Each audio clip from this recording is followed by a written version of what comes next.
Pemirsa, 3 paskibraka OKU lolos dalam seleksi tingkat provinsi. Salah satu siswa yang lolos mengaku seleksi paskibraka tingkat provinsi sangatlah ketat dengan saingan yang sangat berat.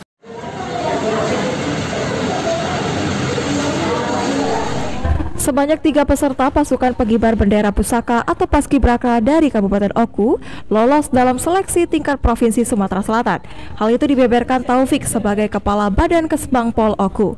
Taufik mengatakan dari 4 peserta asal Kabupaten Oku yang mengikuti seleksi tersebut, terdapat 3 peserta yang berhasil lolos seleksi.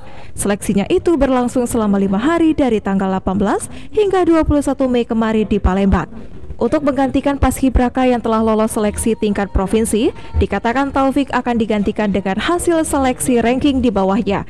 Jadi kita kirim 4 peserta, 2 pasang. Yang pertama Pratama Dirta dari SMA 1, Zaki dari SMA 4, Geisa Bilbina Adrin dari SMA 1, Willy Jeng Ayu Sapiti dari SMK 3 STN.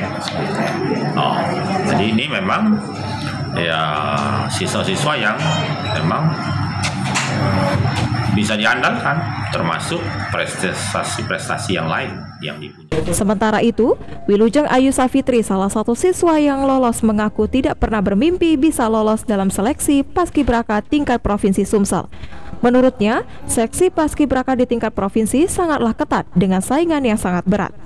Putri bungsu dari 3 bersaudara itu mengaku sangat bersyukur bisa melewati setiap materi tes yang diberikan panitia, mulai dari kesehatan, TWK, TIU, jasmani, dan kepribadian. Ya, bahagia, senang bisa banggakan ibu juga, terutama almarhum bapak juga. Takut, gugup ada galau. Takut ada masalah, takutnya apa? Takut karena saingannya tuh lebih dari kita, tapi Ajeng berusaha meyakinkan diri Ajeng tuh kalau Ajeng tuh bisa.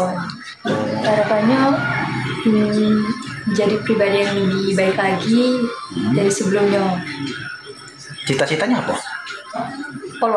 Polwan, cocok. Menurutnya, materi tes ini hampir sama dengan materi tes di kabupaten, hanya saja ditambah dengan psikotes. Ari Pradika, PAL TV.